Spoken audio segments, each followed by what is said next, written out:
29வது ஸ்லோகம்.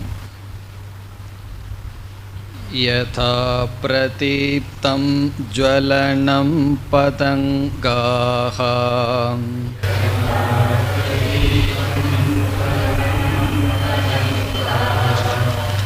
விஷந்தி நாசாய சம்ருத்த வேகாஹ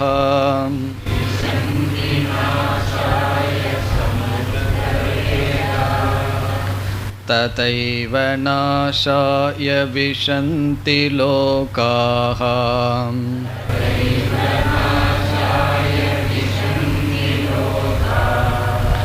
தவாபி வக்த்ராணி சம்ருத்த வேகாஹ.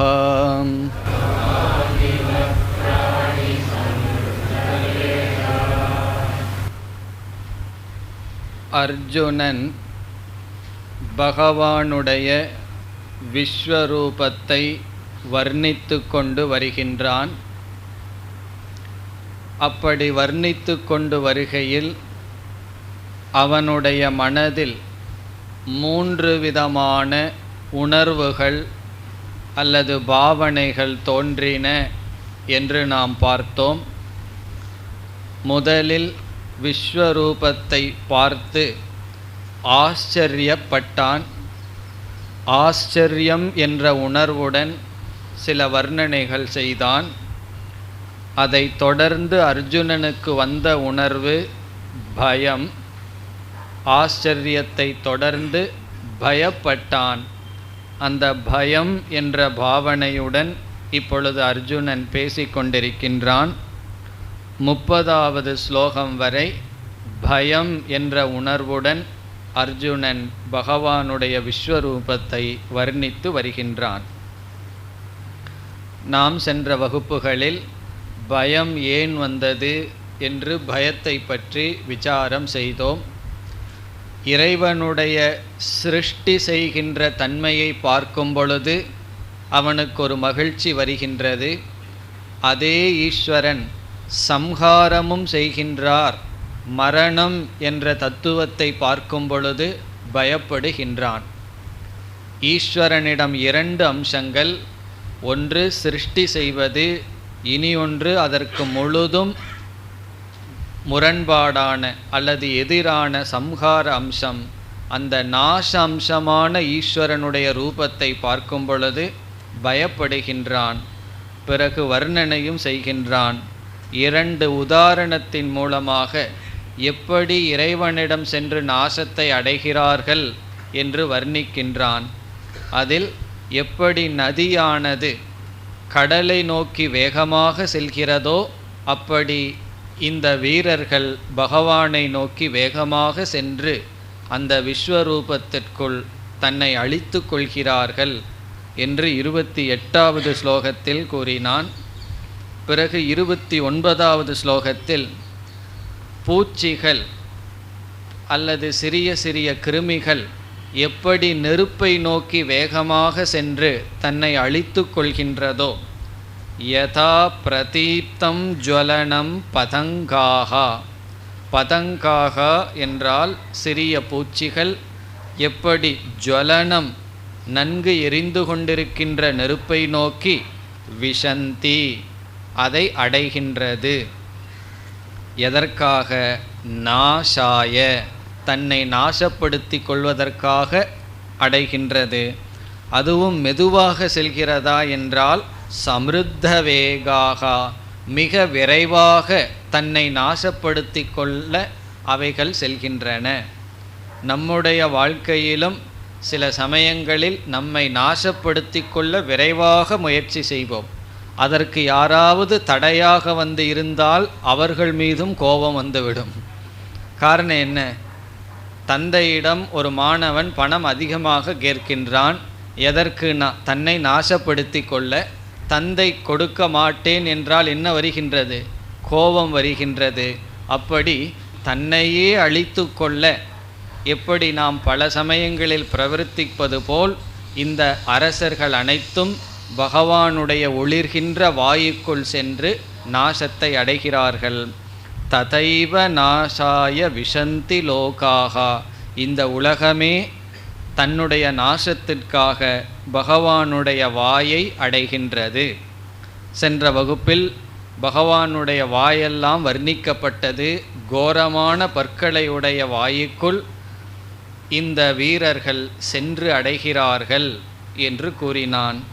இனி அடுத்ததாக இந்த வீரர்களெல்லாம் விஸ்வரூபத்தில் இருக்கின்ற கோரமான பகவானுடைய வாயை அடைந்தவுடன் பகவான் என்ன செய்கின்றார், பகவானுடைய விஸ்வரூபத்தில் இருக்கின்ற வாயிற்குள் என்ன நடைபெறுகின்றது என்று அடுத்த ஸ்லோகத்தில் அர்ஜுனன் வர்ணிக்கின்றான். 30வது ஸ்லோகம். லேலிஹ்யசே க்ரஸமாண சமந்தாத்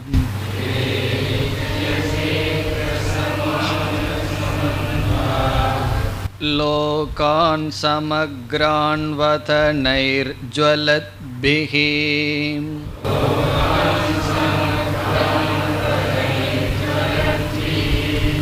தேஜோபிராபூர்ய ஜகத் சமக்ரம்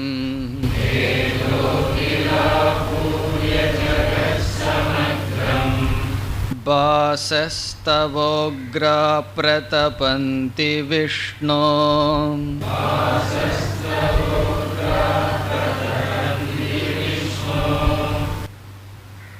பகவான் என்ன செய்கின்றார்?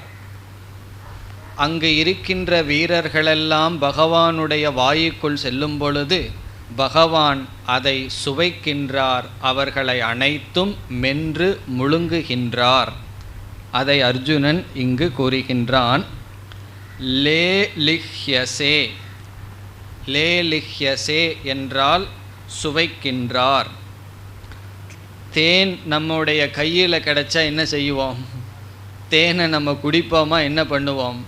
நாக்கில் வச்சு அதை நாம் நக்குவோம். அதுதான் லேலிஹ்யசே. அதனால தான் லேஹ்யம் என்ற சொல் வந்துள்ளது. லேஹ்யமாக இருப்பதை நம்ம விழுங்கக்கூடாது. நாக்கில் அதை நாம் நன்கு நக்கித்தான் சாப்பிட வேண்டும். அதுதான் லேலிஹ்யசே. நீங்கள் அந்த வீரர்களையெல்லாம் நன்கு சுவைக்கிறீர்கள். கிரசமானக, கிரசமானக என்றால் விழுங்குதல். அந்த வீரர்களையெல்லாம் நாக்கில் நீங்கள் நன்கு சுவைத்து விழுங்குகிறீர்கள். சமந்தாத், சமந்தாத் என்றால் எல்லா பக்கங்களிலிருந்தும், எல்லா பக்கங்களிலிருந்தும் வருகின்ற வீரர்களை உங்களுடைய நாக்கில் எல்லா பக்கங்களிலும் அவர்களை சுவைத்து விழுங்குகிறீர்கள். கிரசமானக என்றால் விழுங்குதல், லேலிஹ்யசே என்றால் நாக்கில் அவைகளை சுவைத்தல். எவர்கள்? லோகான் சமக்ரான், சமக்ரான் என்றால் அனைத்தும், லோகான் என்றால் அனைத்து லோகங்களையும். இங்கு லோகம் என்றால் மனிதர்களை குறிக்கின்றது. அனைத்து ஜீவராசிகளையும் நீங்கள் நாக்கில் சுவைத்து விழுங்குகிறீர்கள். எல்லா திசையிலும் இருக்கின்ற மக்களை நீங்கள் விழுங்குகிறீர்கள். எப்படிப்பட்ட வாயுக்குள்? வதனைஹி, வதனம் என்றால் இங்கு மவுத், வாய். எப்படிப்பட்ட வாய்? ஜ்வலத்பிஹி, ஜ்வலத்பிஹி என்றால் அங்கு நெருப்புடன் கூடிய ஒளிர்கின்ற வாய்களினால். என்ன, இங்கே விஸ்வரூபம் ஒரு வாய் அல்ல, பகவானோட எல்லா எண்ணிக்கைக்கு அற்ற வாய்கள் இருக்கின்றன, தலைகள் இருக்கின்றன. அந்த வாயுக்குள் பகவான் அனைத்து உலகங்களையும் விழுங்கிக் கொண்டு இருக்கின்றார். பிறகு தேஜோபிகி ஆபூர்ய ஜகத் சமக்ரம். சமக்ரம் என்றால் அனைத்து, சமக்ரம் ஜகத்து அனைத்து உலகத்தையும். தேஜோபிகி தேஜஸினால், பகவானுடைய ஒளியினால், சக்தியினால், ஆபூர்ய நிறைந்து, அனைத்து உலகங்களும் பகவானுடைய ஒளியினால் சக்தியினால் நிறைந்து, தவ உங்களுடைய, உக்ராகா பாசக உக்ரமான ஒளிகள், சக்தி உங்களுடைய உக்ரமான, உக்ரம் என்றால் எரிக்கின்ற, உங்களுடைய தேஜஸானது பிரதபந்தி எரிக்கின்றது, அனைவரையும் எரிக்கின்றது. ஹே விஷ்ணு, ஹே விஷ்ணு, ஹே பகவான், உங்களுடைய இந்த ஒளியானது அனைவரையும் எரிக்கின்றது. இதெல்லாம் பகவானுடைய சம்ஹார ரூபத்தை அர்ஜுனன் பார்க்கின்றான். விஸ்வரூபத்தில் எல்லாம் இருக்கின்றது. இப்பொழுது அவனுடைய கவனம் அனைத்தையும் அழிக்கின்ற ரூபத்தை பார்க்கின்றான், பயப்படுகின்றான். பிறகு அர்ஜுனனுக்கு புரியவில்லை, பகவான் யார் என்ற தத்துவமே புரியவில்லை. பொதுவாக பகவானை நம்ம என்ன சொல்லுவோம், கருணை கடல் என்றெல்லாம் வர்ணிப்போம். இப்போ பகவான் என்ன செய்கின்றார், எல்லோரையும் அழிக்கின்றார், துயரத்தை கொடுக்கின்றார். ருத்ரன்னு சொல்கிற சொல்லுக்கே அழுக வைப்பவர் அர்த்தம். இப்படி பகவானை பார்த்தவுடன் அர்ஜுனனுக்கு சந்தேகம் வந்து விடுகிறது. நீங்கள் யார், உங்களுடைய செயல்தான் என்ன என்று இப்பொழுது அர்ஜுனன் பகவானிடம் கேள்வி கேட்கின்றான். நம்ம சாதாரணமாக பகவான் என்று சொன்னால் எப்போ பகவான் ஞாபகமே வரும், துயரம் என்று வந்தால் பகவான் ஞாபகம் வரும். காரணம் என்ன, அதை நீக்குபவர், துயரத்தை நீக்குபவர் பகவான். விக்னேஸ்வரகங்கிறதுக்கு அர்த்தம் என்ன தெரியுமோ, விக்னம் என்றால் தடைகள், தடைகளுக்கெல்லாம் ஈஸ்வரனாக இருப்பவர். ஒரு அர்த்தம் என்ன தெரியுமோ, எல்லா தடைகளையும் கொடுப்பவர்னு ஒரு அர்த்தம். ஆனால் நம்ம அந்த அர்த்தத்துலையா பகவான்கிட்ட போகிறோம். எல்லா தடைகளையும் நீக்குவார்னு சொல்லி எது செய்தாலும் அந்த விநாயகருக்கு ஒரு போர்ஷன் கிடைச்சிடும். காரணம் என்ன, நமக்கு அவர் நன்மை செய்பவர், துயரத்திலிருந்து நீக்குபவர், ஆயில கொடுப்பவர் என்றெல்லாம் நினைத்து கொண்டிருந்தோம். இப்போ பகவானுடைய செயல் அர்ஜுனனுக்கு விருத்தமாக தெரிந்தவுடன் இப்பொழுது அர்ஜுனன் பகவானிடம் ஒரு கேள்வியை கேட்கின்றான். என்ன கேள்வி, நீங்கள் யார்? இவ்வளவு நேரம் பகவானிட இருந்துட்டு நீங்கள் யார், நீங்கள் என்ன, உங்களுடைய செயல் ஒன்றுமே எனக்கு புரியவில்லை என்று இப்பொழுது அர்ஜுனன் பகவானிடம் கேட்கின்றான். ஆக்யாஹி மே கோ பவானுக்ர ரூபக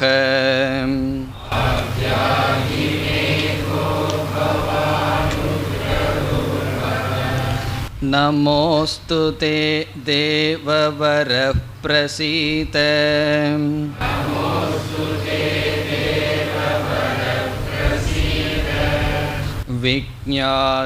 விஜ்ஞாதுமிச்சாமி பவந்தமாத்யம்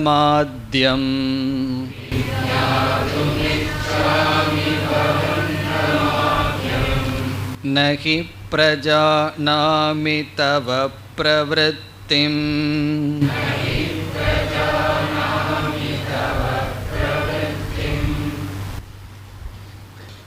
இப்பொழுது அர்ஜுனன் பகவானிடம் கேட்கின்றான். இதுவரை வர்ணித்து கொண்டு வந்தான். இதற்கு முன்னாடும் அர்ஜுனன் பேசிக்கொண்டிருந்தான். இப்பொழுது அர்ஜுனன் பகவானிடம் கேட்கின்ற கேள்வி என்ன கேள்வி, ஆக்யாஹி. ஆக்யாஹி என்றால் நீங்கள் விளக்குங்கள், எடுத்து எனக்கு உரையுங்கள், கூறுங்கள் என்று பொருள். ஆக்யாஹி என்றால் கூறுங்கள். மே எனக்கு, எனக்கு நீங்கள் கூறுங்கள். என்ன கூறணும், கக பவான். பவான்னா நீங்கள், ககன யார், நீங்கள் யார் என்று எனக்கு நீங்கள் கூறுங்கள். இப்போ இவ்வளவு நேரம் கழிச்சு தான் அர்ஜுனனுக்கு ஒரு சந்தேகமே வந்திருக்கு. நீங்கள் யார், எப்படிப்பட்ட நீங்கள்? உக்ரரூபக, உக்ரமான ரூபத்தை உடைய நீங்கள் யார்? உக்ரரூபக என்றால், உக்ரம் என்றால் கோரமான, அனைத்தையும் அழிக்கின்ற ரூபமாக இருக்கின்ற நீங்கள் யார்? உக்ரரூபக பவான் கக. இதனுடைய அர்த்தம் என்ன? ஈஸ்வரன் என்றால் எனக்கு வேறு ஒரு எண்ணம் இருந்து வந்தது. இப்பொழுது ஈஸ்வரனாக இருக்கின்ற நீங்கள் வேறு விதமாக எனக்கு தெரிகிறீர்கள். ஆகவே நீங்கள் யார், கோரமாக இருக்கின்றீர்கள், நீங்கள் யார் என்று ஈஸ்வரனை பற்றி இப்பொழுது சந்தேகம் அர்ஜுனனுக்கு வந்துள்ளது. அண்மையில் கண் தெரியாதவர்கள் ஒரு இடத்திற்கு சென்றிருந்தேன். எல்கேஜியிலிருந்து 10th ஸ்டாண்டர்ட் வரைக்கும் கண் பார்வை அற்றவர்கள் ஒரு இடத்துல படித்து கொண்டு இருக்கிறார்கள். அவர்களை பார்க்கணுன்னு சென்றேன். பிறகு அந்த பிரசிடெண்ட்டு அவர்களிடம் பேசுங்கள்னு சொல்லிவிட்டார். பெரிய கஷ்டமாக போச்சு. அவர்களுக்கு என்ன பேசினா புரியும்னு நமக்கு தெரியவில்லை. பிறகு பேசி முடித்தேன். அவர்களிடம் கேள்வி பதில். ஒருவர் கேள்வி கேட்டார். என்ன கேள்வி என்றால், அவர் 10th ஸ்டாண்டர்ட் படிக்கிற பையன், பிறவியிலிருந்து அவனுக்கு கண் தெரியவில்லை. அவனுடைய கேள்வி, கடவுளை நாங்கள் வணங்க விரும்புகின்றோம், கடவுள் மீது நாங்கள் அன்பு செலுத்த விரும்புகின்றோம், பக்தி செலுத்த விரும்புகின்றோம். ஆனால் இப்படிப்பட்ட குறையுடன் எங்களை படைத்திருக்கிறார் என்று தெரிந்த காரணத்தினால் எங்களுக்கு பகவான் மீது அடிக்கடி கோபம் வந்து விடுகிறது. கோபம் வராமல் இருப்பது எப்படி? யார் மீது? பகவான் மீது எங்களுக்கு கோபம் வரக்கூடாது, வெறுப்பு வரக்கூடாது. காரணம் என்ன? பகவானை நாங்கள் புரிந்து கொள்ள முடியவில்லை. இதுதான் அவர்களுடைய கேள்வி. காரணம் என்ன? ஒரு துயரம் என்று நமக்கு வரும்பொழுது, ஒரு நாசம் என்று நமக்கு வரும்பொழுது, அப்பொழுதுதான் தத்துவமே பிறக்கும். என்ன? யார் பகவான்? எதற்கு பகவான் இந்த மாதிரியெல்லாம் செய்யணும்? பதில் சொல்கிறோம்னு வச்சுக்குவோமே, அது அவருடைய திருவிளையாடல் அப்படின்னு சொன்னால் எப்படி இருக்கும்? இந்த மாதிரி நம்ம கஷ்டப்படுத்துறது தான் அவருடைய திருவிளையாடலாம். நம்ம இந்த மாதிரி கஷ்டப்பட்டுட்டு இருக்கிறது பார்க்கறது தான் அவருடைய திருவிளையாடல்னு சொன்னால் அந்த பகவான் ஹிட்லர் போல. காரணம் என்ன? அவருக்கு தான் போர் அடித்தா யாராவது ஓட வச்சு சுடுவார். அப்படி நம்மெல்லாம் கஷ்டப்பட்டுட்டு இருக்கிறது தான் பகவானுடைய வேலையா? நம்மை கஷ்டப்படுத்தி பார்க்கறது தானா? அதுதான் அர்ஜுனனுக்கு வந்த சந்தேகம். எல்லாம் கருணா ரூபாக, கருணா மூர்த்தி அப்படின்னு பகவானை நம்ம சொல்லிகிட்டு இருப்போம். ஆனால் உக்ர ரூபமாக இப்பொழுது இருக்கிறீர்கள், நீங்கள் யார்? பிறகு உடனே பகவான் பார்த்து அர்ஜுனனுக்கு ஒரு பயம் வந்துடுது. உடனே நமோஸ்து ஒரு வணக்கம் போட்டுடுறான்.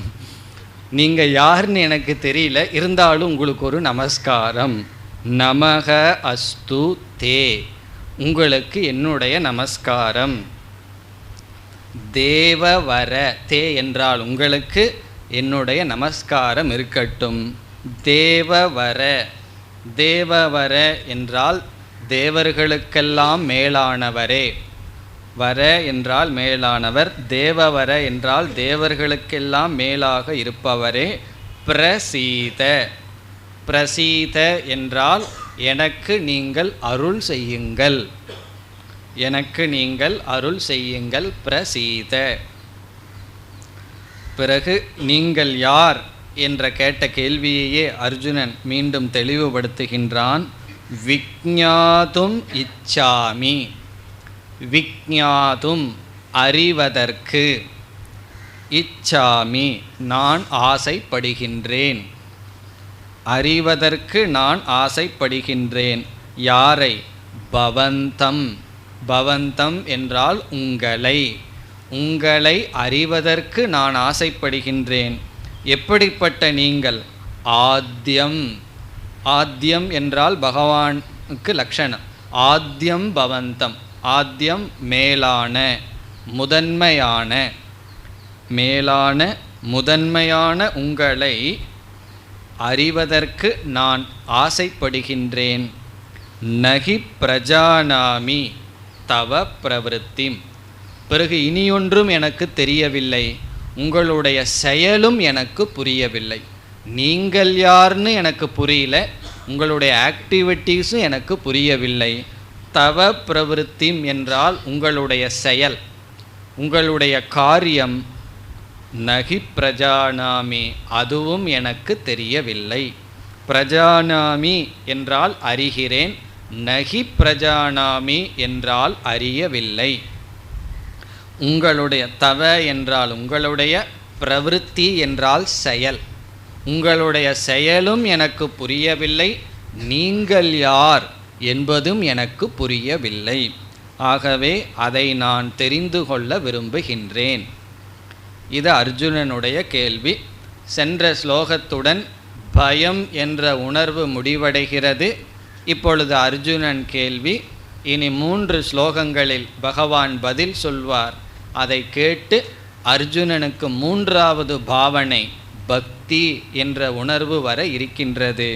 இனி இந்த கேள்விக்கு பகவான் என்ன பதில் சொல்கின்றார் என்று பார்ப்போம். ஸ்ரீ பகவானுவாச்ச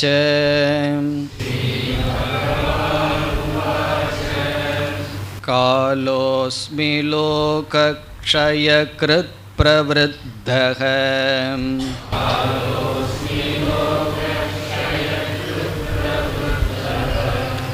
லோகான் சமாஹர்த்துமிஹ பிரவருத்தஹ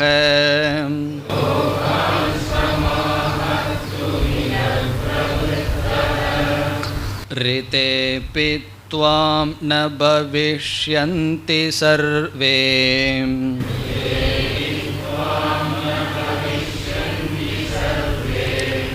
ஏவ ஸ்திதா பிரத்யநீகேஷு யோதாஹ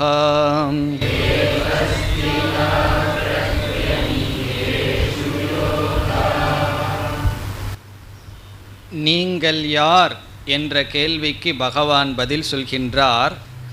காலக அஸ்மி, நான் கால தத்துவமாக இருக்கின்றேன். ஐ ஆம் த டைம், நான் காலமாக இருக்கின்றேன். காலமே பகவான் தான். இப்போ போர் அடிக்குது அப்படின்னு சொன்னால் என்ன? பகவான் போர் அடிக்கிறார்னு அர்த்தம். காரணம் என்ன? டைமே பகவான் தான், காலமே பகவான் தான். காலக அஸ்மி, நான் காலமாக இருக்கின்றேன். காரணம் என்ன? எல்லாம் பிறப்பது ஒரு காலத்தில், இறப்பதும் ஒரு காலத்தில். டைமே நம்ம என்ன பண்ணிடும்? இறப்புக்கு கொண்டு வந்து விடும். சாகிறதுக்கு என்ன முயற்சி பண்ணணும்னா பேசாமல் வெயிட் பண்ணிகிட்டு இருந்தால் போதும், காலமே நம்மை அழித்து விடும். அதனால் காயகல்பம்னெல்லாம் சொல்கிறது என்ன தெரியுமோ? காயம் கல்பம் வரைக்கும் இருக்கும்னா கல்பமே மாறிக்கொண்டு இருக்கின்றது. காயம் எப்படி கல்பம் வரை இருக்கும்? அதிக நாள் இருக்கலாம் ஆரோக்கியமாக இருந்தால், அதுவும் ஒரு காலத்திற்கு உட்பட்டு. அப்படி அனைத்தையும் அழிக்கின்ற காலம் நான் என்று அடுத்த 2 சொற்கள் காலத்திற்கு பகவான் கொடுக்கின்ற அடைமொழி. எப்படிப்பட்ட காலம்? காலம் எப்படிப்பட்டதென்றால் லோக க்ஷயக்ருத். கிருத்துனா செய்வது, க்ஷயக்ருத்துனா அழிவை செய்வது, லோகம்னா உலகத்தை, உலகத்தை அழிக்கின்ற செயலை செய்கின்ற காலமாக நான் இருக்கின்றேன். நான் அனைத்துமா இருக்கேன், காலமாக இருக்கிறது நான் தான். லோக க்ஷயக்ருத், இது காலத்துக்கு அடைமொழி. பிறகு அந்த காலம் யார்? பகவான். பகவானே காலமாக இருக்கின்றார். இதெல்லாம் புரிஞ்சுக்கிறது கொஞ்சம் கஷ்டமாக இருக்கும். காரணம் என்ன? முன்னாடி ஒரு ரூபத்தை வச்சு அப்படி பகவான் இருக்கார்னா புரியும். காலமே பகவானை எப்படி புரிந்து கொள்வது? அனைத்தும் ஈஸ்வர ஸ்வரூபம். அதில் இந்த இடத்துல அர்ஜுனன் பார்த்தது காலத்தை பார்க்கின்றான். காலம் அனைத்தையும் அழிக்கின்றது. அதனால் தான் பயம் வருகின்றது. இனி அடுத்த சொல் பிரவிருத்தக. பிரவிருத்தக என்ற சொல் மீண்டும் காலத்துக்கு அடைமொழி. எப்படிப்பட்ட காலம் என்றால் பிரவிருத்தக, இன்ஃபினிட் என்று பொருள். பிரவிருத்தக என்றால் முடிவில்லாத, பெரிய, முடிவில்லாத, முடிவில்லாத காலமாக நான் இருக்கின்றேன். இந்த காலத்துக்கு வரையறையே கிடையாது. காலம் எப்போ தோன்றியதுன்னு சொல்ல முடியுமோ? தோன்றியதுங்கிறதே காலத்தில் தானே நடக்கின்றது. அப்படி பிரவிருத்தக காலக அகமஸ்மி, நான் காலமாக இருக்கின்றேன். பிறகு அர்ஜுனனுடைய முதல் கேள்வி என்ன? நீங்கள் யார்? பகவான் சொல்வார் அகம் சர்வம், நான் அனைத்தும். இந்த இடத்துல நான் காலமாக இருக்கிறேன்னு சொன்னார். பிறகு அர்ஜுனனுடைய 2வது கேள்வி, உங்களுடைய பிரவிற்த்தி எனக்கு புரியவில்லை. இப்போ நீங்கள் எதற்காக இங்கு வந்துள்ளீர்கள்? என்ன செய்கிறீர்கள்னு எனக்கு புரியவில்லை. அதை இங்கு பகவான் சொல்கிறார், இப்பொழுது என்னுடைய டியூட்டி, நான் இப்போ என்ன செய்கின்றேன் என்றால், லோகான் சமாகர்த்தும் இக பிரவருத்தக. லோகான் அனைவரையும், அனைத்து ஜீவராசிகளையும் என்றால் இங்கு அனைவரையும் அல்லது அதிகப்படியான மக்களை, சமாகர்த்தும் என்றால் அழிப்பதற்காக, கொள்வதற்காக, இக இங்கு இப்பொழுது, பிரவருத்தக என்றால் ஈடுபட்டுள்ளேன். இப்போ என்னுடைய டியூட்டி என்னன்னா, எல்லோரையும் அழிப்பது, பூமி பாரத்தை குறைப்பது, அதர்மத்தில் ஈடுபட்டவர்களை நாசப்படுத்துவது. அதில் தர்மத்தில் இருக்கிறவங்க கொஞ்சம் சேர்ந்தும் போகத்தான் போகிறார்கள். அப்படி அனைவரையும் நான் அழிப்பதற்கு இப்பொழுது நான் ஆரம்பித்து விட்டேன். அதுதான் என்னுடைய பிரவருத்தி.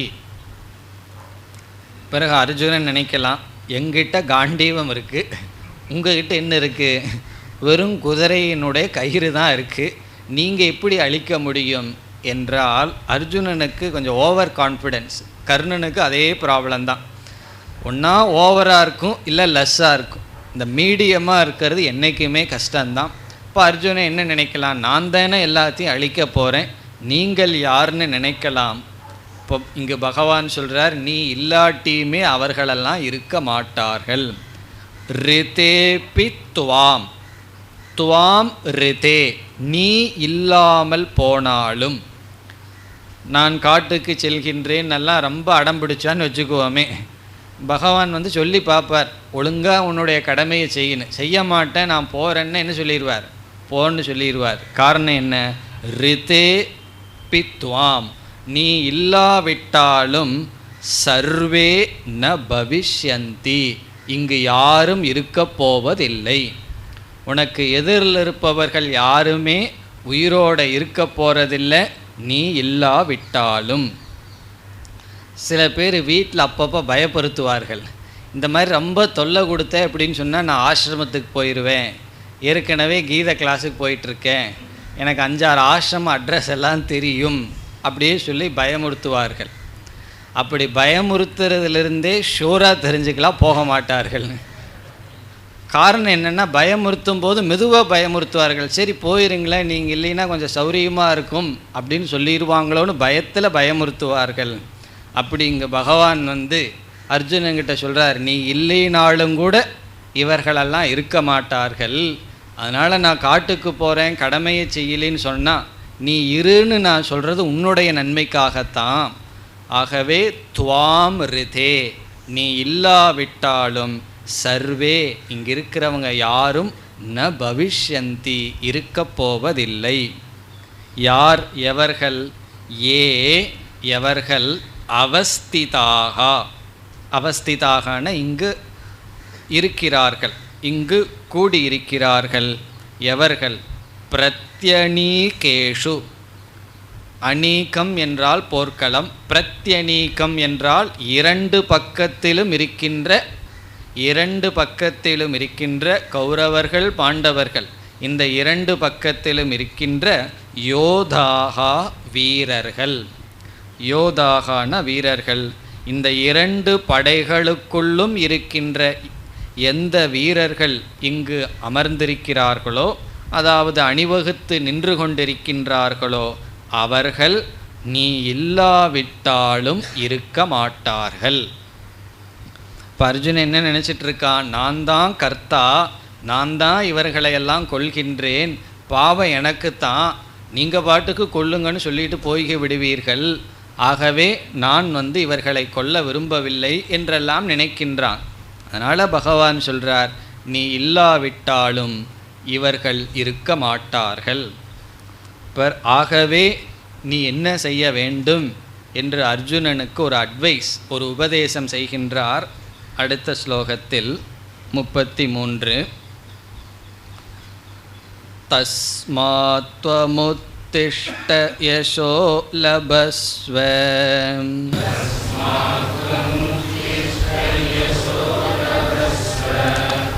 ஜித்வா சத்ருன்னிஹதம் சத்ருன் புங்க்ஷ்வராஜ்யம் சம்ருத்தம்.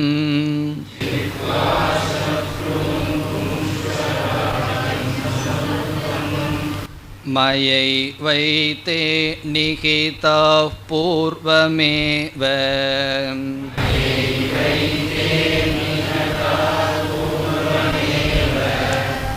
நிமித்தமாத்ரம் பவ சவ்யசாச்சின்.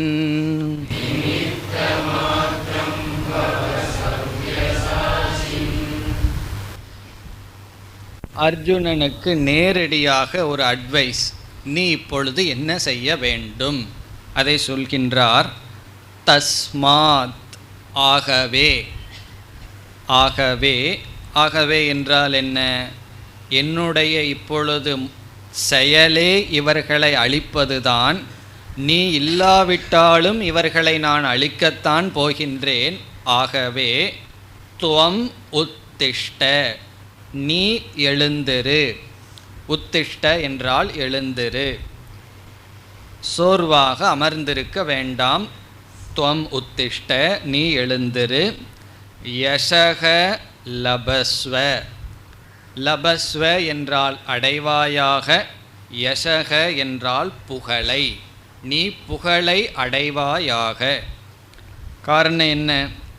அர்ஜுனன் போர் புரிந்தால், அவர்களை வீழ்த்திவிட்டால் அந்த வெற்றியினுடைய புகழை அவன் அடைவான். பிறகு ராஜ்யத்தையும் நீ அனுபவிப்பாய் என்று கூறுகின்றார் பகவான்.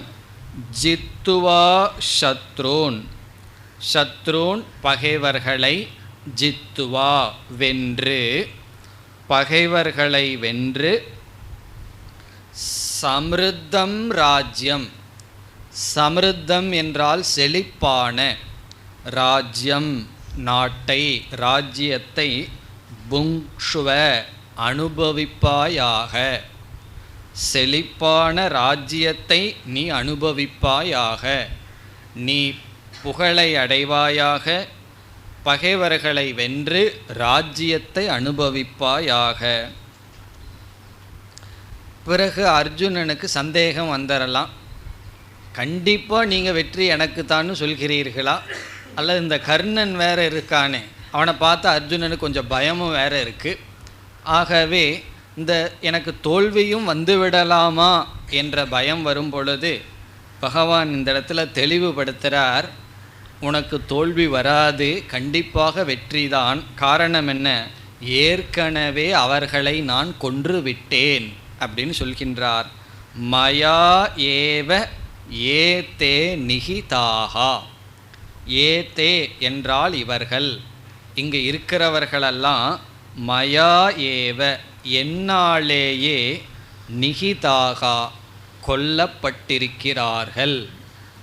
எப்பொழுதுனா பூர்வமேவ, இதற்கு முன்னே என்னால் இவர்கள் கொல்லப்பட்டு விட்டார்கள். இதனுடைய அர்த்தம் என்ன? அப்போ அங்கெல்லாம் வெறும் பிணங்கள் தான் கிடக்குதான்னு பொருள் அல்ல.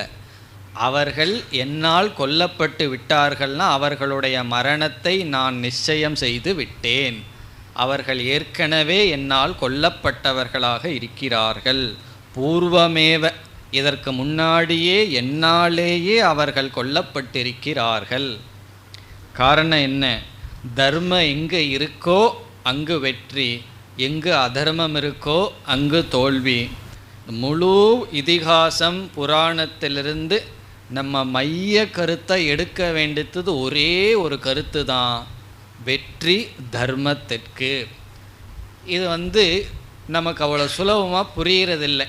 காரணம் என்ன? அதெல்லாம் அந்த காலத்தில், இந்த காலத்தில் அப்படி இருந்தால் அவன் பிழைக்க தெரியாதவன்னு சொல்லி அதுக்கெல்லாம் சில லாங்குவேஜ் இருக்குது சொல்லுவார்கள். உண்மையே பேசுனா உனக்கு சாப்பாடு கிடைக்காது, இப்படியெல்லாம் சொல்லுவார்கள். நமக்கு புரிஞ்சிக்க வேண்டிய கருத்து என்னன்னா, தர்மந்தான் வெற்றிக்கு காரணம். தர்மத்தின் மூலமாகத்தான் நாம் எதையும் அடைய முடியும். ஆகவே பகவான் கூறுகிறார், அதர்மம் செய்த அவர்கள் என்னால் கொல்லப்பட்டுள்ளார்கள். பிறகு அர்ஜுனன் கேட்கலாம், அவர்களெல்லாம் கொல்லப்பட்டுட்டா நான் எதற்கு இங்கே நிற்கணும்? நிமித்த மாத்திரம் பவ, நீ என் கையில் ஒரு நிமித்தமாக இரு. இந்த இடத்துல நிமித்தம் என்றால் இன்ஸ்ட்ருமெண்ட், கரணம். நீ என் கையில் ஒரு கரணமாக இரு, கருவியாக மட்டும் இரு. மாத்திரம்னா மட்டும். இந்த இடத்துல நிமித்தம்ங்கிற சொல்லுக்கு கரணம், இன்ஸ்ட்ருமெண்ட், கருவி என்று பொருள். நிமித்த மாத்திரம், வெறும் கருவியாக மட்டும் பவ நீ இரு. கடைசி சொல் சவ்யசாச்சின். அது அர்ஜுனனை அழைக்கின்றார். ஹே அர்ஜுன, சவ்யசாச்சின் என்றால் இடது கையில் அம்பை எய்தும் திறமை உடையவனே என்று பொருள். அவன் ரெண்டு கையிலையும் போர் புரிவான். ரைட் ஹேண்ட்லேயும் பண்ணுவான், லெஃப்ட் ஹேண்ட்லையும் கூட அவன் போர் புரிவான். அப்படிப்பட்ட அர்ஜுனா, நீ எனக்கு ஒரு கருவியாக மட்டும் இரு. நிமித்த மாத்திரம் பவ. ஆகவே நீ எழுந்திரு, புகழை அடைவாயாக, பகைவர்களை கொன்று மேலான செழிப்பான ராஜ்யத்தை அனுபவிப்பாய். என்னால் ஏற்கனவே அவர்கள் கொல்லப்பட்டிருக்கிறார்கள். என்னுடைய கருவியாக மட்டும் நீ இப்பொழுது செயல்படு. இந்த இடத்தில் ஒரு சிறிய விசாரத்தை நாம் மேற்கொள்ளலாம். நிமித்த மாத்திரம் பவ என்ற வார்த்தையை கேட்டவுடன் சில சந்தேகங்கள் நமக்கு வரலாம். சாதாரணமாக நம்ம என்ன சொல்லுவோம், ஏதாவது ஒரு கஷ்டமோ அல்லது நஷ்டமோ சேர்ந்து சொல்வார்கள். கஷ்ட நஷ்டம் அதெல்லாம் சேர்ந்து வரும். நஷ்டமோ கஷ்டமோ வந்தால் அல்லது இன்பமோ லாபமோ வந்தால் ஒரு தத்துவமும் பிறக்காது. கஷ்ட நஷ்டம் வந்தால் என்ன தத்துவம் சொல்லுவோம் தெரியுமோ, நம்மெல்லாம் பகவான் கையில் வெறும் பொம்மை தான், அவன் ஆட்டி வைக்கிறான், நம்ம ஆடிட்டுருக்கோம், நம்ம கையில் ஒன்றும் இல்லைன்னு பெரிய தத்துவம் வரும். அப்போ என்ன சொல்லுவார்கள், நம்மக்கிட்ட ஒன்றுமே இல்லை, நம்ம வெறும் பகவானுடைய கையில் ஆட்டி வைக்கிற பம்பரத்தை போல. பாட்டெல்லாம் கூட பாடியிருக்கிறார்கள். அவன் ஆட்டி வைக்கின்றார், நாம் ஆடுகின்றோம் என்றெல்லாம் நம்ம கூறுவோம்.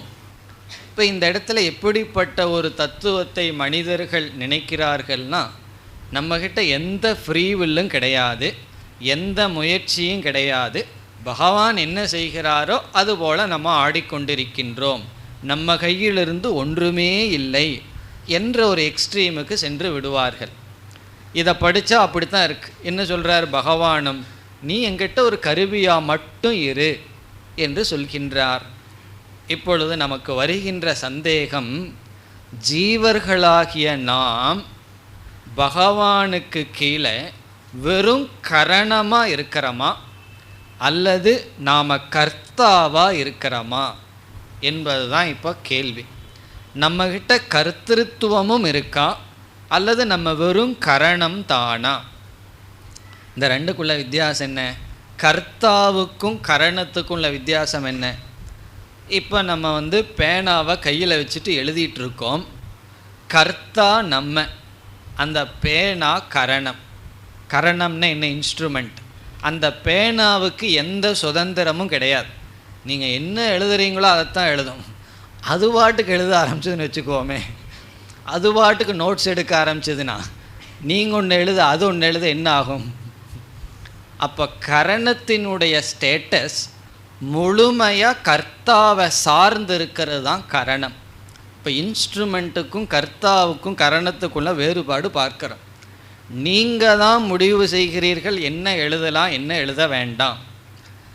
சில சமயத்தில் தேவையில்லாத எழுதிட்டு வீட்டில் போவோம். சில சமயம் கரெக்டாக தேவையானதை மட்டும் நம்ம எழுதுவோம். அது நம்ம முடிவு பண்ணுறோம் எதை எழுதலாம் எதை எழுத வேண்டாம். அதே போல் கண் இருக்குது, அது இன்ஸ்ட்ருமெண்ட். எதை பார்க்கலாம் எதை பார்க்க வேண்டாம்னு நம்ம முடிவு பண்ணுறோம். அப்படி கரணம். அதே போல் வாகனம். நீங்கள் ஸ்கூட்டர்லேயோ கார்லேயோ இங்கே வர்றதுக்கு ஏறுகிறீர்கள். திடீர்னு அந்த ஸ்கூட்டருக்கு வேற ஒரு இடத்துக்கு போகணுன்னு ஆசை வந்துடுதுன்னு வச்சுக்கோமே. ஈகா தேட்டருக்கு போகணுன்னு ஸ்கூட்டருக்கு ஆசை வந்துடுது. அப்போ என்ன பண்ணுவீர்கள்? நான் கிளாஸுக்கு வரலான்னு தான் நினச்சேன், ஆனால் அந்த ஸ்கூட்டருக்கு அங்கே போகணுன்னு ஆசை வந்துடுது. அப்படி நம்ம சொல்கிறதில்ல. காரணம் என்ன? கரணம் அந்த வேலையெல்லாம் செய்யாது, கர்த்தா தான் செய்வார்கள். இப்போ கரணம்னு சொன்னால் டோட்டல் ஃப்ரீடம் கரணத்துக்கு கிடையாது.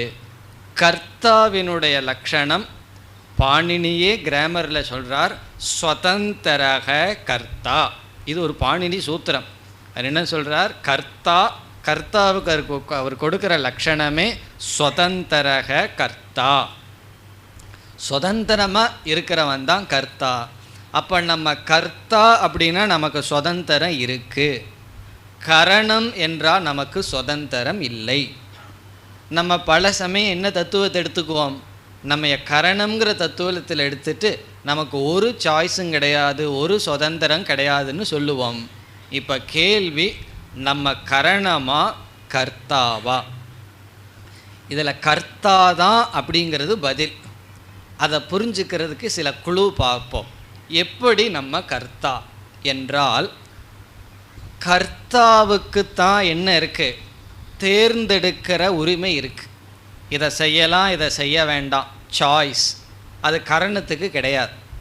கரணத்துக்கு தேர்ந்தெடுக்கிற உரிமை கிடையாது, கர்த்தாவுக்குத்தான் தேர்ந்தெடுக்கிற உரிமை இருக்குது.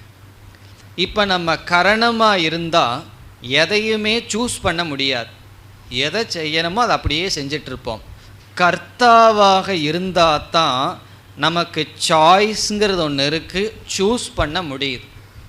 இப்போ நமக்கு சாய்ஸ் இருக்கா இல்லையான்னா இருக்குது. நம்ம எங்கே போகிறது, எதை படிக்கிறது, எதை பேசுகிறது, நமக்கு சாய்ஸ் இருக்குது. அப்போது நாம் கர்த்தா அப்படிங்கிறதுக்கு முதல் குழு என்ன, நமக்கு தேர்ந்தெடுக்கின்ற உரிமை இருப்பதனால். அதனால்தான் ஒவ்வொரு மனிதர்கள் ஒவ்வொரு மாதிரி இருக்கிறார்கள், அவங்களுக்கு சாய்ஸ் இருந்த காரணத்தினால். இப்போ இந்த நேரத்தை இந்த இடத்துல பயன்படுத்தலாம்னு யார் தேர்ந்தெடுத்தா? யாருமே நம்ம கழுத்தை பிடிச்சி தள்ளலை, இந்த இடத்துல இந்த நேரத்தில் இருக்கணும்னு சொல்லி. இப்போ நமக்கு சாய்ஸ் இருக்கிறது. இதுவும் சில பேர்த்துக்கு சந்தேகம் வந்துடும், அந்த சாய்ஸும் கூட பகவான் தானே முடிவு பண்ணாருன்னு சில பேர் சொல்லுவார்கள். அதனால் ரெண்டாவது குழு என்னன்னு சொன்னால், எந்த இடத்துல சாய்ஸ் இருக்கோ அந்த இடத்துல தான் கன்ஃபியூஷன், மோகமே வரும். குழப்பம் எப்போ வரும், எங்கே சாய்ஸ் இருக்கோ அங்கே தான் குழப்பம் வரும். இப்போ ஒருவர் என்னிடத்துல ஒரு பழத்தை கொடுத்தாருன்னா எனக்கு குழப்பமே வராது. அவர் என்ன பண்ணுறார், ஒரு ஆப்பிள் ஒரு ஆரஞ்சை வச்சுட்டு இதில் ஏதோ ஒன்றை சூஸ் பண்ணுங்கிறார். அப்போ எனக்கு குழப்பம் வந்துடும், ஏன்னா சாய்ஸ் வந்தாச்சு. இதில் எதை நம்ம சூஸ் பண்ணலாம், ஆரஞ்சை சூஸ் பண்ணி புளிச்சதுன்னா என்ன ஆகிறது, இந்த சாய்ஸ் எல்லாம் நமக்கு வந்துடும். இப்போ எப்பொழுது குழப்பம் வருதோ, அது எப்போ வரும்னா எங்கே சாய்ஸ் இருக்கோ அங்கே தான் குழப்பம் வரும். இப்போ மோகம்ங்கிறது எப்போ வரும்னா, எங்கே நமக்கு தேர்ந்தெடுக்கிற உரிமை இருக்கோ அங்கே தான் மோகம் வரும். இப்போ நம்ம நல்லா தெரியும் நமக்கு குழப்பம் இருக்கா இல்லையா. யாராவது எனக்கு குழப்பமே இல்லை, மனசு என்னைக்கு தெளிஞ்சிருக்குன்னு சொல்லுவோமா? நம்ம எவ்வளவு தூரம் குழம்புகின்றோம், இதை செய்யலாமா அதை செய்யலாமா, நம்ம ஒழுங்காக பூட்டினோமா இல்லையா, இந்த மாதிரி எவ்வளவோ குழப்பம். சைக்கிளை பூட்டிகிட்டு வந்தோமா இல்லையா, இதெல்லாம் ஞாபகப்படுத்தி விட்றேன் உங்களுக்கு குழப்பம் வரட்டும்னு சொல்லி. வீட்டை ஒழுங்காக பூட்டிகிட்டு வந்தோமா, இதெல்லாம் என்னென்னா கான்ஃப்ளிக்ட். இதை செஞ்சோமா செய்யலாமா, இப்படி பண்ணலாமா அப்படி பண்ணலாமா, நம்ம மனசே எப்பொழுதுமே குழம்பிகிட்டே இருக்குது. இந்த குழப்பம் நமக்கு வர்றதுலேருந்து என்ன தெரியுது, நமக்கு ஏதோ சாய்ஸ் இருக்குது, அதனால தானே குழம்புறோம். சாய்ஸே இல்லைன்னா குழம்பவே மாட்டோம். இப்போ இதிலிருந்து கரணத்துக்கு குழப்பமே வராது. பேனாவுக்கு எப்பாவது கன்ஃபியூஷன் வந்திருக்குமா? உங்கள் காருக்கோ ஸ்கூட்டருக்கோ கன்ஃபியூஷன் வருமா? அந்த கன்ஃபியூஷன் எல்லாம் நமக்கு தான். காரணம் நம்ம கர்த்தாவாக இருப்பதனால். ஆகவே நம்ம கரணம் மட்டுமல்ல, சில சமயம் கரணமாம் இருக்கும், ஆனால் நம்ம கரணம் மட்டுமல்ல, நம்ம கர்த்தாக்கள். காரணம் என்ன, நமக்கு குழப்பமும் இருக்குது, தேர்ந்தெடுக்கிற உரிமையும் நமக்கு இருக்கின்றது. இனி அடுத்த கருத்து என்னன்னா, கரணத்துக்கு பாப புண்ணியம் கிடையாது. நீங்கள் ஸ்கூட்டரில் இங்கே வந்திருக்கீங்க, அல்லது பேனாவில் நல்லது எழுதினோம்னா பேனாவுக்கு புண்ணியம்னு சொல்லியோ, அல்லது ஸ்கூட்டர்னா இனர்ட்டுன்னு சொல்லலாம். அந்த காலத்திலெல்லாம் குதிரையில் போவார்கள். இப்போ குதிரையில் இங்கே ஒரு உயிரினத்தோடு இங்கே வர்றோம், அதனால் அந்த குதிரைக்கு புண்ணியமெல்லாம் கிடையாது. காரணம் என்ன, அது ஒரு இன்ஸ்ட்ருமெண்ட், கரணம். ஆனால் கர்த்தாவுக்கு தான் பாப புண்ணியங்கிற பலன். இப்போ நமக்கு பாப புண்ணியங்கிற பலன் இருக்கின்றது. அதிலிருந்து என்ன தெரியுது, நம்ம வெறும் இன்ஸ்ட்ருமெண்ட் அல்ல, கர்த்தாவாக இருந்த காரணத்தினால தான் பாவத்தையோ புண்ணியத்தையோ சம்பாரிச்சிருக்கோம். சில பேர்த்துக்கு அந்த சந்தேகம் வந்துடும், பாவ புண்ணியம் எனக்கு இருக்குன்னு எப்படி சொல்வீர்கள்? அதை எப்படி நிரூபிக்கிறதுனா, பாப புண்ணியம் சுகதுக்கத்தை கொடுத்து எக்ஸாஸ்ட் ஆகும். நமக்கு சுகதுக்கம் இருக்கா இல்லையா? ஏன்னா பாப புண்ணியம் எனக்கு இருக்கா இல்லையான்னு நம்ம பார்க்க முடியாது. பாப புண்ணியம் அதிர்ஷ்ட பலன், கண்ணுக்கு தெரியாத பலன். பாப புண்ணியம் எப்படி வெளிப்படுகிறது?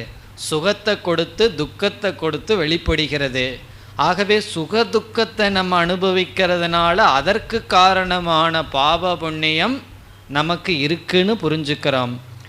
இந்த பாப புண்ணியம் கரணத்துக்கு இல்லை, கர்த்தாவுக்குத்தான். ஆகவே நாம் கர்த்தா அப்படின்னு புரிஞ்சு கொள்றதுக்கு என்னென்ன காரணம்? நமக்கு தேர்ந்தெடுக்கிற உரிமை இருக்குது, நமக்கு குழப்பம் இருக்கின்றது, நமக்கு பாப புண்ணியம் இருக்கின்றது. பாப புண்ணியம் இருக்குன்னு எப்படி தெரியுது? சுகதுக்கத்தை நம்ம அனுபவிக்கிறதுனால. இனி ஒரு கால் நாம் கர்த்தா இல்லைன்னு வச்சுக்குவோமே.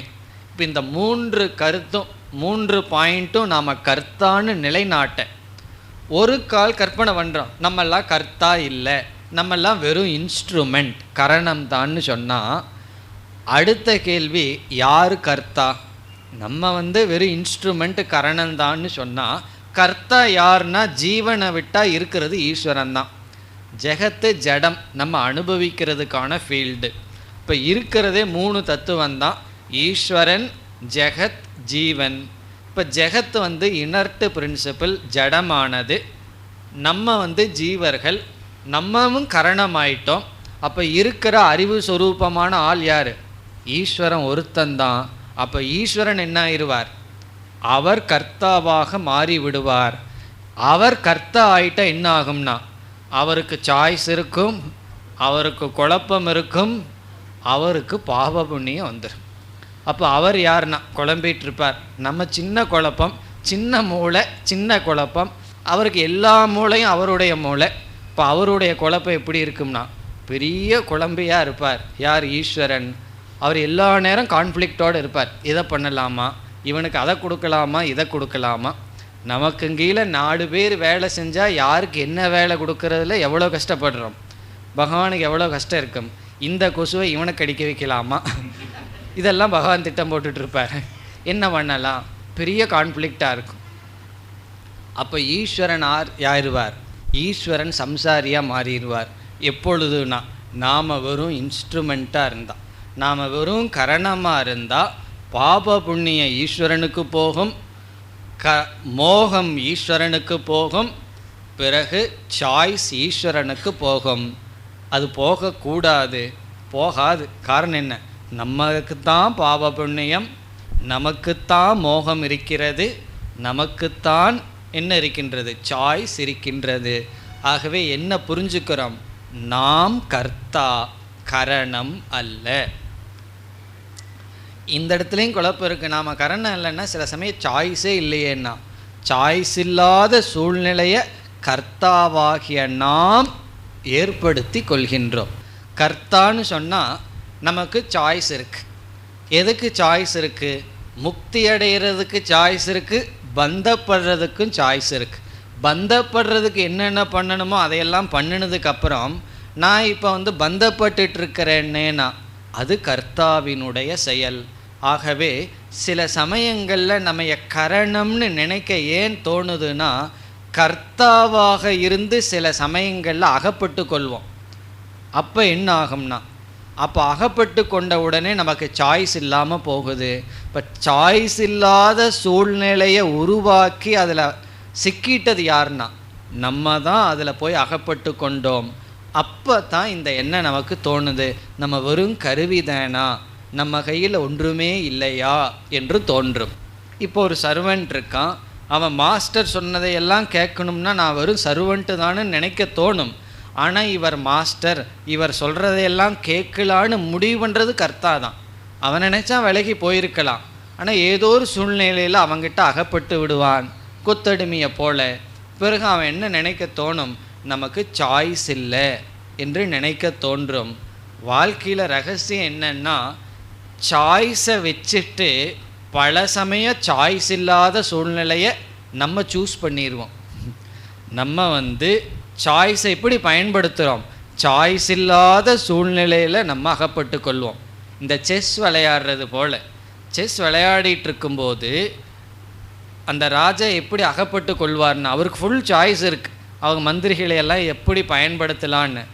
அந்த பயன்படுத்துறதுல வர்ற தவறுதனால அவர் என்ன பண்ணுவார், சாய்ஸ் இல்லாத சூழ்நிலையில் போயிடுவார். தேர்ந்தெடுக்க முடியாத சூழ்நிலையில் நம்ம போகிறோம். அது நாம் தேர்ந்தெடுத்தது. இப்போ நாம் தேர்ந்தெடுக்க முடியாமல் நம்ம போய் அகப்பட்டு கொள்கிறோம். அதனால் நம்ம கரணம்னு சொல்லக்கூடாது, நாம் கர்த்தாக்கள் தான்.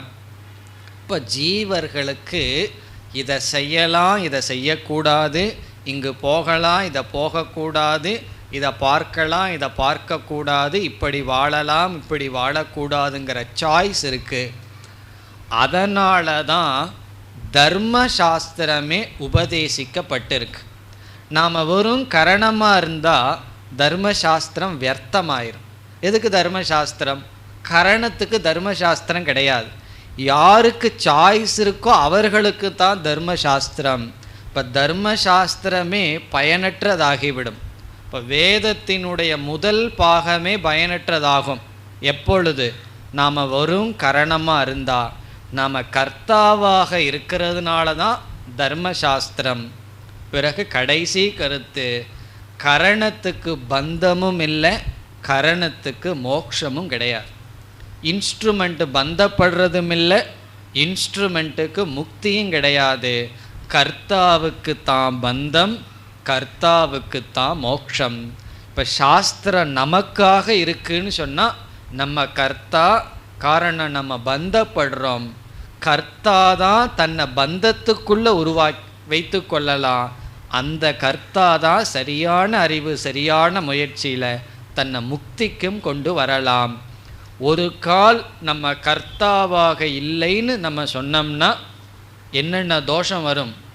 ஈஸ்வரன் கர்த்தாவார், ஈஸ்வரனுக்கு குழப்பம் வரும், ஈஸ்வரனுக்கு பாப புண்ணியம், தர்மசாஸ்திரம் பிரயோஜனமற்றதாகும், மோக்ஷாஸ்திரம் வேதாந்தமும் பயனற்றதாகும். அப்படியெல்லாம் ஆகக்கூடாதுன்னு சொன்னால் எப்படி புரிஞ்சுக்கணும்? நாம் கர்த்தா, நமக்கு ஃபுல் சாய்ஸ் இருக்கிறது. அப்போ ஃபுல் சாய்ஸ் இருக்குன்னா நான் பறக்கணுமே, பறக்கலையேன்னா ஒரு குறிப்பிட்ட நியதிக்குள் நமக்கு ஃபுல் சாய்ஸ் இருக்குது. சரி, அது உண்மைன்னு சொன்னால் இந்த இடத்துல நிமித்த மாத்திரம் பவங்கிறதுக்கு என்ன அர்த்தம்? இந்த விசாரமே எதற்கு வந்தது? அர்ஜுனனை பார்த்து பகவான் என்ன சொல்லிட்டார்? நீ பேசாமல் என் கையில் ஒரு அம்பை போல இரு, ஒரு இன்ஸ்ட்ருமெண்ட்டாக இருன்னு சொல்லிட்டார். நம்ம இவ்வளவு நேரம் இதுக்கு ஆப்போசிட்டாக சொல்லிகிட்டு இருந்தோம். பகவான் என்ன சொன்னாரோ அதற்கு முரண்பாடாக பேசிகிட்டு இருந்தோம். அப்போ இந்த வார்த்தையினுடைய அர்த்தம் என்ன? நீ என்னுடைய வெறும் இன்ஸ்ட்ருமெண்ட்டாக நிமித்தமாக இரு என்பதனுடைய அர்த்தம் என்ன என்றால் ரொம்ப ககனமான அர்த்தம். ககனம்னா ஆழ்ந்த அர்த்தம் இந்த இடத்துல இருக்குது. நீ என்னுடைய நிமித்தமாக இருக்கின்ற சாய்ஸை செய் அப்படின்னு அர்த்தம். நீ எனக்கு கருவியாக இருக்கின்ற முடிவை தேர்ந்தெடு அப்படின்னு அர்த்தம். நீ கர்த்தாவாரு. எதற்கு கர்த்தான்னா எனக்கு கீழ்ப்படுகின்ற கர்த்தாவாக இரு. அதாவது நம்ம எவ்வளவோ பேரை பார்க்குறோம், ஒருவரிடம் நம்ம சரணடையணும், அதுவும் கர்த்தா தான். இப்போ ஒரு குருவை நம்ம சரணடைகிறோம். அந்த குருவை சரணடைகிறதுன்னா என்ன? நம்மகிட்ட இருக்கிற எல்லா சாய்ஸையும் விட்டு நீங்கள் என்ன சொல்கிறீங்களோ அதை நான் கேட்குறேன்னு சிஷ்யன் போய் குருக்கிட்ட சொல்லணும். எனக்கு தெரியல, கார்பண்ய தோஷோ உபகத ஸ்வபாவக, எனக்கு எந்த அறிவும் இல்லை, நீங்கள் தான் என்னை வழி நடத்தணும்னு ஒரு சிஷ்யன் குருவிடம் போய் சரணடையும் போது என்ன செய்யறான்? அவனுடைய சாய்ஸை எல்லாம் தியாகம் பண்ணுறான். அவனுடைய புத்தி, அறிவு, செயல் எல்லாத்தையும் விட்டுட்டு நீங்கள் சொல்கிறபடி நான் நடக்கிறேன். இப்படி செய்கிறது யார்? கர்த்தா தான் செய்வான். கரணம் என்றைக்குமே செய்யாது. அப்போ கர்த்தா கரணமாக மாறுவதும் ஒரு கர்த்திருவம் தான், ஒரு சாய்ஸ் தான். காரணம் என்ன? அதை செய்யலாம், செய்யாமல் இருக்கலாம், அல்லது வேறொருவரிடமும் செய்யலாம். இப்போ இந்த இடத்துல பகவான் சொல்கிறார், நீ உன்னுடைய அறிவை நல்லா பயன்படுத்தி என்னிடத்தில் உனக்கு சாய்ஸ் இருக்கு. எப்படின்னா என்னிடத்தில் நீ கரணத்தை போல செயல்படுகின்ற சாய்ஸை நீ செய்யின்னு சொல்கிறார். அப்படி நீ தேர்ந்தெடு. இப்போ பகவானிடத்தில்னா என்ன? பகவான் தர்மஸ்வரூபம். இப்போ தர்மத்திடம் நீ சரணடைந்து விடு. தர்மத்திடம் சரணடைந்து ஒரு இன்ஸ்ட்ருமெண்ட்டை போல இரு. அந்த இடத்துல உனக்கு சாய்ஸ் இல்லை. இப்போ என்ன அர்த்தம்னா, என்னுடைய சாய்ஸை நான் ஒருத்தரிடம் விட்டு கொடுக்குறேன், எனக்காக நீங்கள் முடிவு பண்ணுங்கன்னு ஒரு கருத்தை சொல்கிறேன்னா, யாரிடம் ஒப்படைக்கிறதுங்கிறதுல எனக்கு தான் சாய்ஸ் இருக்குது. அப்படி என்னிடத்தில் நீ சரணடை. இதனுடைய அர்த்தம் என்னன்னா, கர்மயோகி பவ, நீ கர்மயோகியாக இரு. அதுதான் இதனுடைய சாரம். இப்போ நிமித்த மாத்திரம் பவ என்பதனுடைய மைய கருத்து, நீ கர்மயோகியாக இரு, தர்மத்திற்குட்பட்டு இரு, நீ என்னுடைய கருவியாக இரு. அதுவே ஒரு பெரிய சாய்ஸ் தான். இது கொஞ்சம் யோசிச்சா தான் புரியும் இந்த இடம். காரணம் என்ன? நாம் கரணம் அல்ல, நான் கர்த்தா. எப்படிப்பட்ட கர்த்தான்னா, நான் என்னை ஒப்படைக்கின்றேன், பகவான் கையில் என்னை நான் விட்டு விடுகின்றேன். அதற்கு பிறகு நன்றே வரினும் தீதே வரினும் நானே இதற்கு நாயகம்னெல்லாம் பாடுவார்கள். காரணம் என்ன? அதை நம்ம சூஸ் பண்ணணும். அதற்கு நான் கர்த்தாவாக இருந்து என்னை நான் ஒப்படைக்கின்றேன். இது கர்மயோக லெவலில் நம்மளுடைய கர்த்திருவத்தை கரணத்துவமாக மாற்றிக்கிறோம். நான் பகவானுடைய இன்ஸ்ட்ருமெண்ட், பகவான் தர்ம ரூபவான், அந்த தர்மத்தை நான் பின்பற்றுகின்றேன். இது ஒரு பொருள். இனியொரு பொருள் இவர்களையெல்லாம் அழிக்கின்ற கர்த்தா நான் அல்ல, இவர்களுடைய அழிவுக்கு நான் கர்த்தா அல்ல. அர்ஜுனனுக்கு வந்த துயரமே நான் அழிக்கின்றேன் என்று. இவர்கள் அழிவுக்கு காரணம் அதர்மம். அவர்கள்தான் அவர்களை அழிச்சுக்கிறாங்க, அதர்மம் அவர்களை அழிக்கின்றது. அதற்கு நான் கர்த்தா அல்ல. அர்ஜுனன் ஏன் துயரப்படுறான்? நான் தான் இவர்களை கொல்றேன்னு நினச்சிட்டு துயரப்படுறான். இப்போ பகவான் சொல்கிறார், நீ கொல்லவில்லை, அவர்களுடைய அதர்மம் அவர்களை கொல்கின்றது. பிறகு நீ நிமித்த மாத்திரம் இவ. இந்த இடத்துல ஒரு இவங்கிற வார்த்தையை போட்டுக்கணும். நீ ஒரு நிமித்தத்தை போல, நீ வெறும் நிமித்தந்தான், நிமித்தத்தை போல. கர்த்தா இவ, ஒரு இன்ஸ்ட்ருமெண்ட்டை போல நீ இரு. நீ வெறும் ஜடமான ஒரு கருவி அல்ல, இன்ஸ்ட்ருமெண்ட்டை போல பாவனையை ஏற்றுக்கொள். ஆகவே இந்த இடத்துல பகவான் ஒரு கர்மயோகியாக இரு என்று சொல்கின்றார். அதுதான் நிமித்த மாத்திரம் என்பதனுடைய சாரம். மேலும் அடுத்த வகுப்பில் தொடரலாம். ஓம் பூர்ணமத பூர்ணமிதம் பூர்ணாத் பூர்ணமுதச்யதே பூர்ணஸ்ய பூர்ணமாதாய பூர்ணமேவாவசிஷ்யதே. ஓம் சாந்தி சாந்தி சாந்தி.